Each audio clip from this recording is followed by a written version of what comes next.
Hari ini, mari kita ambil sedikit masa untuk mengkaji firman Tuhan dengan khotbah bertajuk, perhatikanlah apa yang diselidiki para nenek moyang.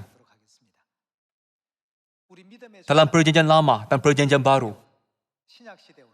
apakah yang diselidiki oleh nenek moyang iman dan semua generasi lain semasa memegang iman? Hal ini boleh dikatakan sangat penting. Hari ini, mari kita buka buku Ayub bab 8 untuk mempelajari kehendak Tuhan. Mari kita buka buku Ayub bab 8.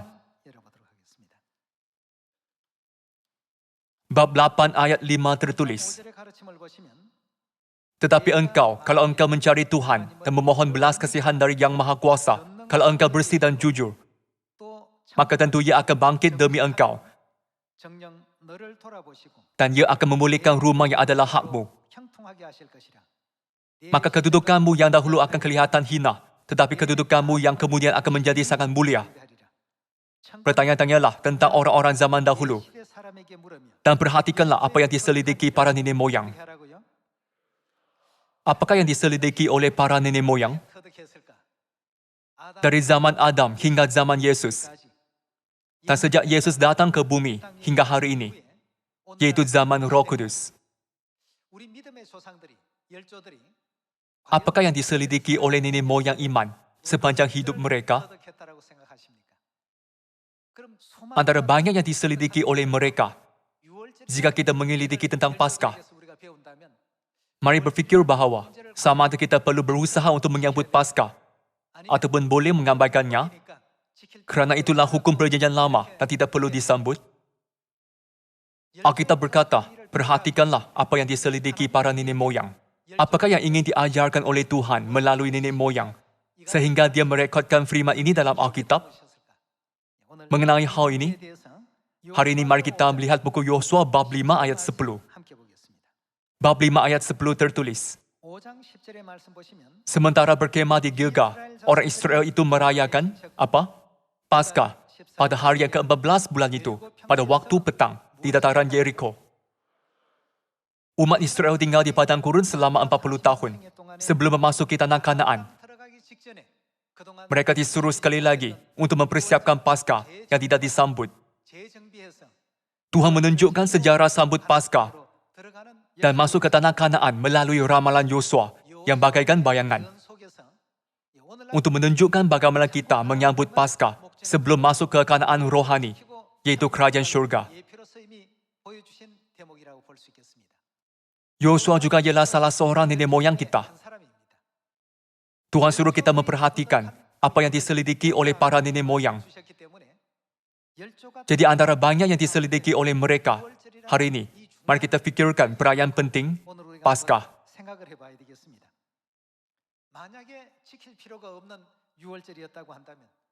Jika Paskah tidak perlu disambut, maka semasa hidup di padang gurun, umat Israel pun seharusnya dapat memasuki tanah Kanaan tanpa menyambut Paskah, disebabkan banyak sebab dan situasi. Jadi pada masa itu, mengapa Tuhan suruh mereka menyambut Paskah? Buku Yosua bab 5 ayat 2. Pada waktu itu berfirmanlah Tuhan kepada Yosua, "Buatlah pisau dari batu dan apa? Sunatlah lagi orang Israel itu untuk kedua kalinya." Anak-anak yang belum disunat semasa hidup di padang gurun harus disunat sebelum memasuki tanah Kanaan.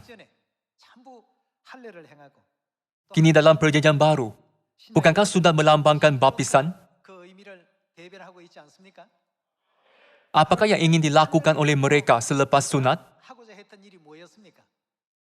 Dalam Perjanjian Lama, ada perintah Tuhan yang sangat ketat bahawa orang yang tidak disunat tidak boleh makan Paskah.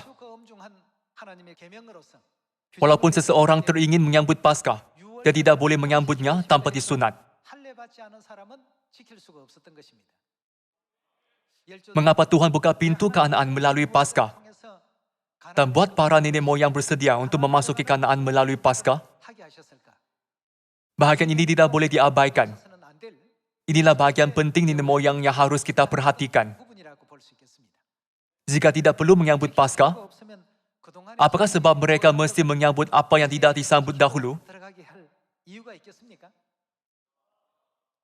Dari zaman kegelapan yang berlangsung selama 1260 tahun, hingga Bapa datang dan memulihkan kebenaran Paskah Perjanjian Baru. Paskah sudah lama tidak wujud di bumi ini.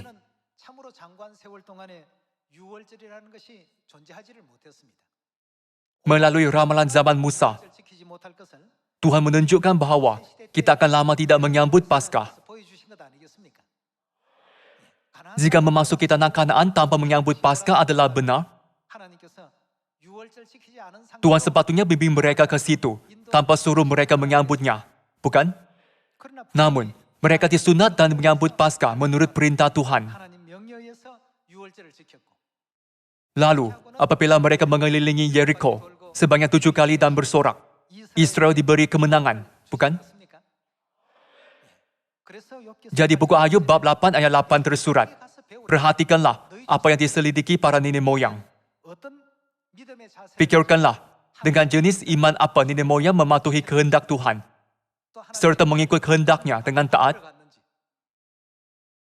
Hari ini, melihat nenek moyang Yosua,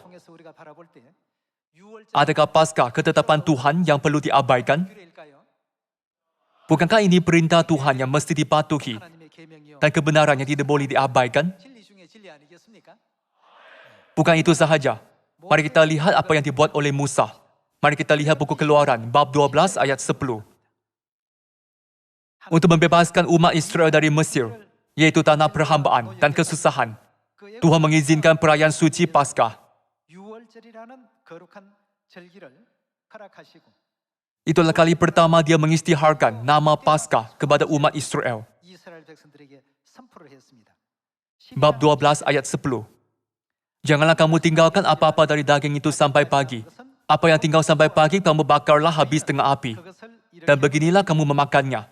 Pinggangmu berikat, kausu pada kakimu, dan tongkat di tanganmu. Buru-burulah kamu memakannya. Itulah perayaan apa? Paskah bagi Tuhan. Sebab pada malam ini, aku akan menjalani tanah Mesir, dan semua anak sulung, dari anak manusia sampai anak binatang, akan kubunuh. Dan kepada semua Tuhan di Mesir akan kujatuhkan hukuman. Akulah Tuhan. Dan darah itu menjadi tanda bagimu pada rumah-rumah di mana kamu tinggal. Apabila aku melihat darah itu, maka aku akan, apa? Lewat daripada kamu. Tuhan suruh mereka bubuh darah anak domba pada kedua tiang pintu dan ambang. Apabila aku melihat darah anak domba itu, maka aku akan lewat daripada kamu. Jadi tidak akan ada tulah kemusnahan di tengah-tengah kamu. Apabila aku menghukum tanah Mesir, hari ini akan menjadi, apa? Inilah perintah siapa? Inilah permintaan Tuhan kepada nenek moyang. Hari ini akan menjadi hari peringatan bagimu. Kamu harus merayakannya sebagai hari raya bagi Tuhan. Sampai bila? Turun-temurun. Kamu harus merayakannya, yaitu Paskah, sebagai ketetapan untuk selamanya. Melalui kuasa Paskah, umat Israel dapat dibebaskan daripada beban perhambaan Mesir yang selama 400 tahun. Yosua dapat memasuki kota pertama di Kanaan yang mengalir susu dan madu hanya selepas menyambut Paskah. Alkitab memberitahu kita bahawa kerja hebat Tuhan selalu berlaku dengan Paskah, bukan? Setiap kali kerja hebat Tuhan berlaku, selalunya ada kuasa Paskah. Apakah yang selalu disambut oleh para nenek moyang iman menurut perintah Tuhan? Paskah. Namun, sebelum Paskah dimansuhkan, pada tahun 325 Masehi, terdapatlah kontroversi Paskah. Kontroversi itu diteruskan sekali, 2 kali, dan 3 kali, dengan tujuan untuk memansuhkan Paskah. Setiap kali kontroversi itu timbul, Gereja Barat selalu membuat alasan dengan berkata, tarik hari kebangkitan, ada masalah. Jadi kita perlu selesaikan masalah ini. Namun, Gereja Timur selalu menegaskan, kami menguduskan Paskah pada hari ke-14 bulan Nisan, seperti yang diturunkan oleh Yohanes dan para rasul daripada Tuhan. Inilah sejarah gereja Kristen. Gereja Barat tidak dapat mencapai kehendak mereka di kontroversi yang pertama dan kedua. Jadi Maharaja Konstantin mengetuai Majelis Naisya pada tahun 325 Masehi dan memainkan peranan penting dalam hal untuk memusnahkan kebenaran Paskah. dengan kuasanya sebagai Maharaja. Paskah kehidupan suci Tuhan adalah sesuatu yang tidak boleh hilang. Melihat ramalan 40 tahun di Padang Gurun, tiada rekod umat Israel menyambut Paskah selepas mereka menyambutnya buat kali pertama dan kedua sesudah keluar dari Mesir. Lalu sebelum memasuki tanah Kanaan, mereka menyambut Paskah dan memasuki tanah Kanaan. Kini, kita hidup pada zaman seperti Yosua yang menyambut Paskah sebelum masuk tanah Kanaan. Paskah sudah lama hilang sepanjang zaman kegelapan. Bapa Kristus Ansanghung memulihkan Paskah dan suruh kita menyambutnya. Pada kedatangan yang kali pertama, dia berkata, inilah perjanjian baru. Dia membenarkan roti dan ari anggur Paskah kepada manusia serta berkata, inilah daging dan darahku. Dia mengajar dan memberitahu anak-anak tentang daging dan darah suci Tuhan. Mengapa? Mengapa Paskah menjadi peraturan penting bagi orang yang percaya Tuhan? Tuhan tidak berkata, buatlah ini atau itu, tanpa sebarang sebab. Dia pasti ada sebab. Alkitab suruh kita perhatikan apa yang dilakukan oleh nenek moyang. Tetapi kita tidak boleh belajar sembah berhala. Tuhan tidak suruh kita belajar itu, bukan? Tuhan suruh kita perhatikan sejarah orang yang diberkatinya dengan mematuhi ketetapan, peraturan, dan undangnya dengan betul. Dia juga memberi kita ajaran itu melalui nenek moyang, supaya kita menyadari sekali lagi kepentingan Paskah, bukan? Mengapakah Paskah begitu berharga buat kita? Mari kita lihat buku Yohanes bab 6 untuk memastikannya. Mari kita lihat buku Yohanes bab 6 ayat 53. Maka kata Yesus kepada mereka, aku berkata kepadamu, sesungguhnya jikalau kamu tidak makan daging anak manusia dan minum darahnya, kamu tidak mempunyai hidup di dalam dirimu. Barang siapa makan dagingku dan minum darahku, ia mempunyai apa? Hidup yang kekal.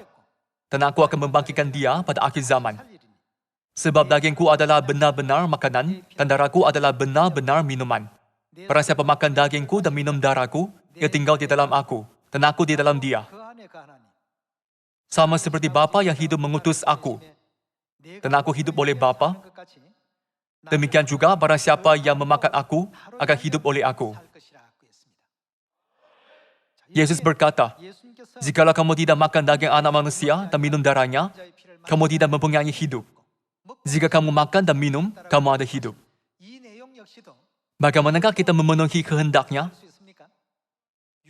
Semuanya terkandung dalam kebenaran Paskah. Untuk kita, Tuhan merekodkan ini sebagai perjanjian baru dalam buku Matius, Markus, Lukas, dan Yohanes. Antaranya, mari kita lihat satu babak dalam buku Matius. Mengapa nenek moyang menganggap peraturan Paskah sebagai sesuatu yang begitu penting? Mengapa Tuhan sendiri datang ke dunia ini dalam badan manusia agar kita jangan melupakan Paskah? Pasti ada sebabnya. Bab 26 ayat 17. Pada hari pertama dari hari raya roti tidak beragi, datanglah murid-murid Yesus kepadanya dan berkata, di mana engkau kehendaki kami mempersiapkan perjamuan Paskah bagimu? Jawab Yesus, pergilah ke kota kepada si Anu dan katakan kepadanya, pesan guru, waktuku hampir tiba. Di dalam rumah mula aku mau merayakan Paskah bersama-sama dengan murid-muridku. Yesus menyambutnya sebagai teladan.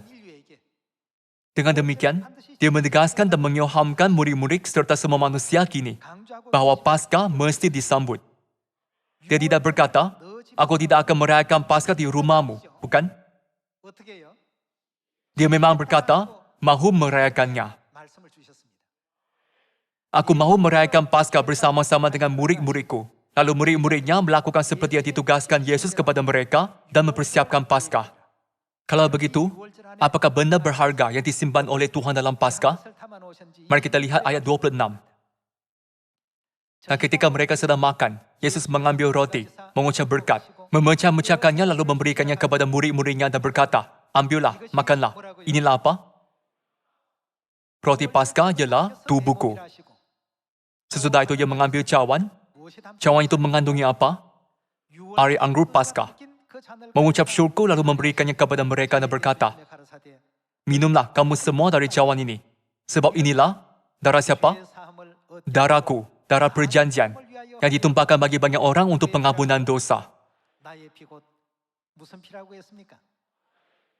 Di sini, darah perjanjian dinyatakan sebagai darah perjanjian baru dalam Alkitab bahasa Inggeris.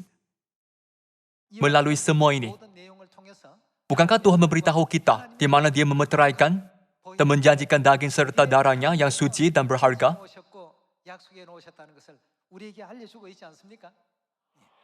Roti Paskah ialah tubuhku. Air anggur Paskah ialah darahku. Jikalau kamu tidak makan daging anak manusia dan minum darahnya, kamu tidak mempunyai hidup di dalam dirimu. Apabila kamu makan dan minum itu, kamu mempunyai hidup yang kekal. Ada banyak perayaan antara 7 perayaan dalam 3 kali. Mengapa Tuhan meletakkan janji itu dalam perayaan Paskah?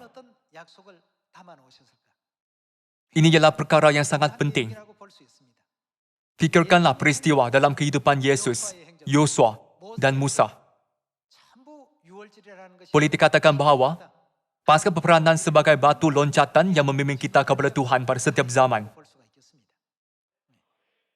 Mengapakah Yesus menekankan Paskah dan menyebut sejelasnya dalam Alkitab bahawa Paskah ialah perjanjian baru dalam buku Lukas bab 22 dengan berkata, cawan ini adalah perjanjian baru oleh darahku. Kalian semua, kita harus mengenali Paskah agar memahami hubungan antara Tuhan dengan kita. Apabila kita melihat buku Matius bab 6 ayat 9, apakah ajaran Yesus mengenai hubungan kita dengan Tuhan? Dia ialah Bapa kami di syurga. Dia memberitahu kita bahawa Tuhan ialah Bapa kita. Mari kita lihat buku Matius bab 6 ayat 8. Jadi janganlah kamu seperti mereka, karena Bapamu mengetahui apa yang kamu perlukan sebelum kamu minta kepadanya. Karena itu berdoalah demikian. Siapa? Bapa kami yang di syurga. Yesus ajar kita berdoa kepada Tuhan kita dengan memanggilnya Bapa kami. Tuhan ialah Bapa kita. Dia ialah Bapa kita. Tapi selain itu ada siapa lagi? Mari lihat buku Galatia bab 4. Ayat 26 tertulis. Tetapi Yerusalem syurgawi adalah perempuan yang merdeka. Dan ialah siapa? Ibu kita. Jadi, siapakah kami apabila kita sebut Bapa kami dalam buku Matius bab 6? Siapakah kita dalam ibu kita? Siapa? Bukankah mereka anak yang diselamatkan? Marilah kita pastikan bahawa mereka ialah anak yang diselamatkan dengan buka buku 2 Korintus bab 6. Buku 2 Korintus bab 6 ayat 17 tertulis. Sebab itu, keluarlah kamu dari antara mereka, dan pisahkanlah dirimu dari mereka, firman Tuhan, dan janganlah menjamah apa yang najis, maka aku akan menerima kamu, dan aku akan menjadi bapamu. Ini ialah firman siapa? Firman Tuhan. Bukankah dijelaskan dalam ayat 17 bahawa itu firman Tuhan? Tuhan akan menjadi Bapa kita. Dia berfirman, kamu akan menjadi siapa? Alkitab tertulis bahawa kamu akan menjadi anak-anakku. Maksudnya, anak-anaknya. Dan kamu akan menjadi anak-anakku laki-laki dan anak-anakku perempuan. Demikianlah firman Tuhan yang Maha Kuasa. Inilah firman yang diucapkan oleh Tuhan sendiri. Jadi, ada bapa syurgawi, ibu syurgawi, anak lelaki, dan anak perempuan syurgawi. Jika begitu, apakah yang menghubungkaitkan kita dengan Tuhan? Bapa, ibu, anak lelaki, dan anak perempuan.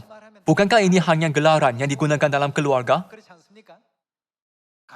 Inilah gelaran di rumah. Hubungan keluarga ialah pertalian darah. Tapi, apakah faktor terpenting dalamnya? Kasih. Keluarga ialah kasih. Jadi, aku memberikan perintah baru kepada kamu, kita harus buat apa? Perintah Paskah juga ialah perintah untuk mengasihi. Paskah ialah perayaan pengorbanan dan kasih.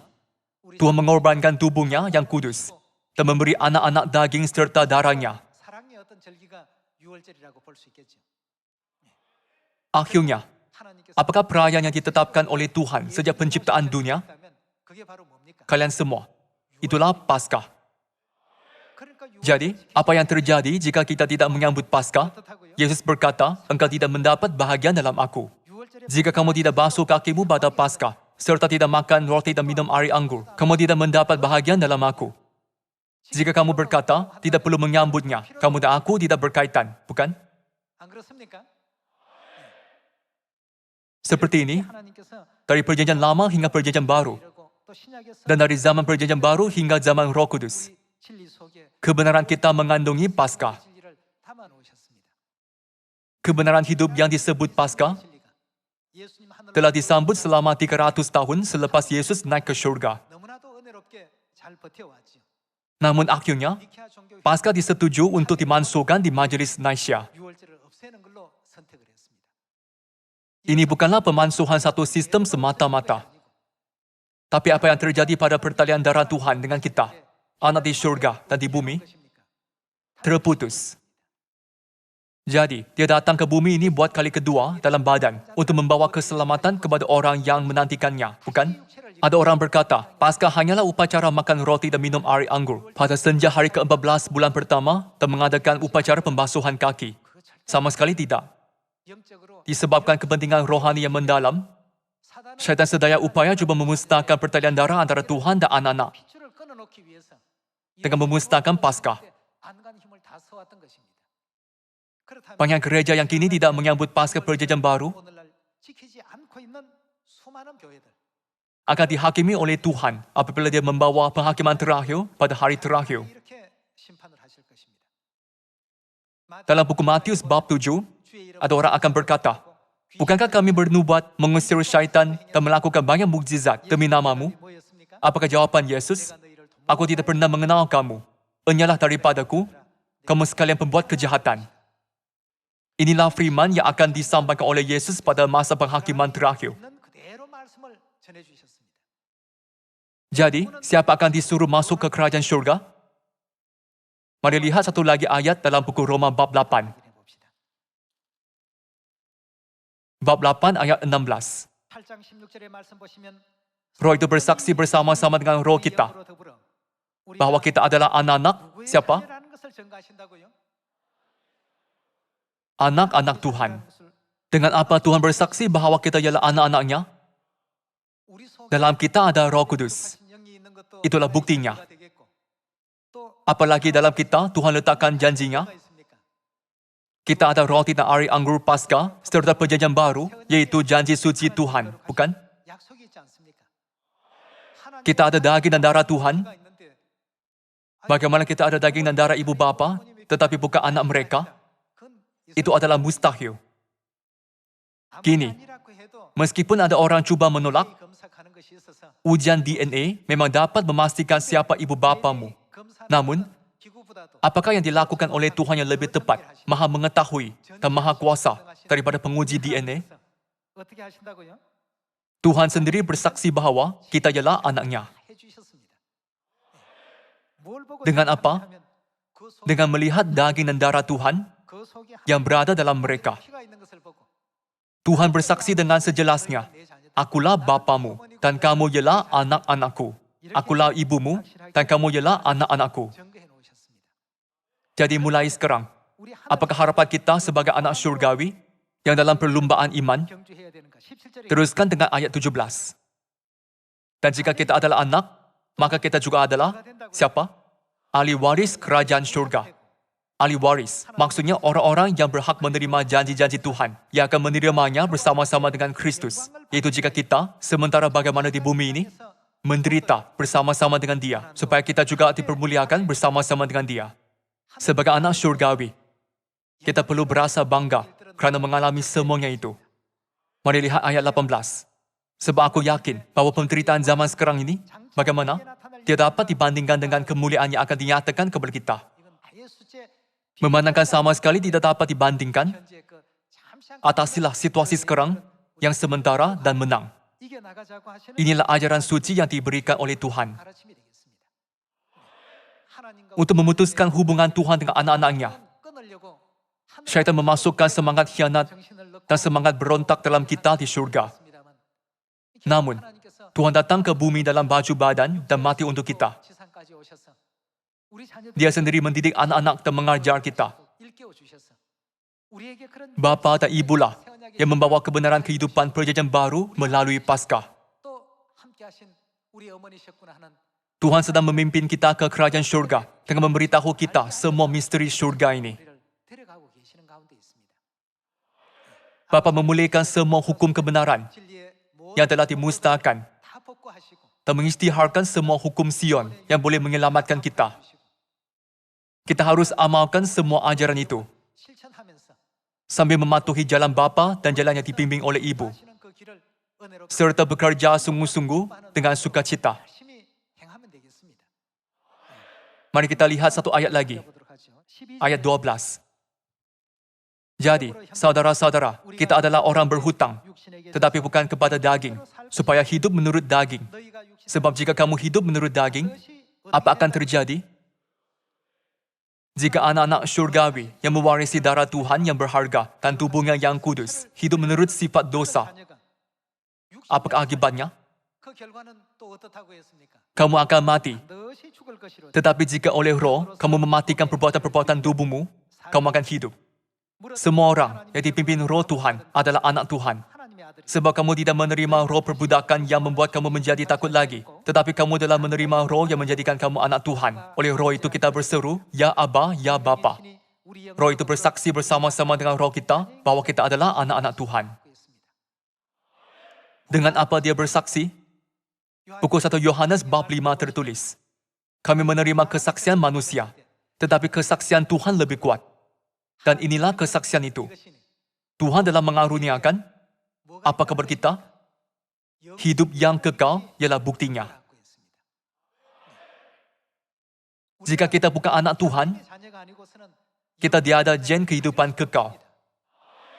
Apakah yang telah kalian selidiki daripada nenek moyang? Kita mesti sambut Paskah. Mengapa mesti sambut? Apakah yang ditubuhkan oleh Tuhan melalui Paskah? Perjanjian baru. Dan perjanjian baru menghubungkan Tuhan dengan anaknya. Sebuah upacara yang mengadakan perjanjian dan menubuhkan pertalian darah. Janji ini adalah sangat penting. Jadi menurut janji ini, Bapa dan Ibu telah datang ke bumi ini demi keselamatan kita. Mereka menegaskan hal ini sekali lagi agar kita tidak terlepas atau lupa apa yang harus kita selidiki daripada nenek moyang. Inilah apa yang ditegaskan. Jadi mari kita sering merenunginya. Juga, marilah bersyukur kepada Bapa dan Ibu syurgawi kerana biar kita kekal dalam kebenaran pasca perjanjian baru. Kita perlu memberi mereka segala kemuliaan, bukan? Semasa hidup di dunia ini, adik-beradik yang sama darah pun saling bergaduh. Lalu berbaik semula dan saling panggil abang dan adik. Seperti itu, keluarga rohani kita perlu lebih baik daripada itu. Jadi Alkitab suruh janganlah fitnah saudara. Karena barang siapa tidak mengasihi saudaranya yang dilihatnya, tidak mungkin mengasihi Tuhan yang tidak dilihatnya. Alkitab banyak menegaskan kasih dan mengingatkan kita cara untuk membentuk hubungan saudara-saudari, serta cara untuk menjalani kehidupan iman. Kita ada bapa dan ibu sepanjang baki hidup iman kita. Bapa juga memberi kita permintaannya yang terakhir, yaitu dengarlah baik-baik firman ibu.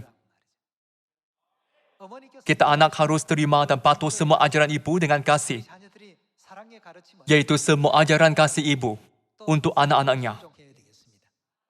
Seperti bapa dan ibu ialah makhluk kekal, kita jugalah makhluk kekal yang tidak mati. Diberi pelayanan dan tugas mulia untuk kekal memerintah sebagai raja di dunia yang tiada kematian. Semoga kita menyedari kehendak Tuhan dan dapat berpadu dengan indah kemana sahaja dibimbing pun, serta menjadi ahli keluarga Sion untuk memasuki kerajaan syurga yang kekal. Sekian, terima kasih.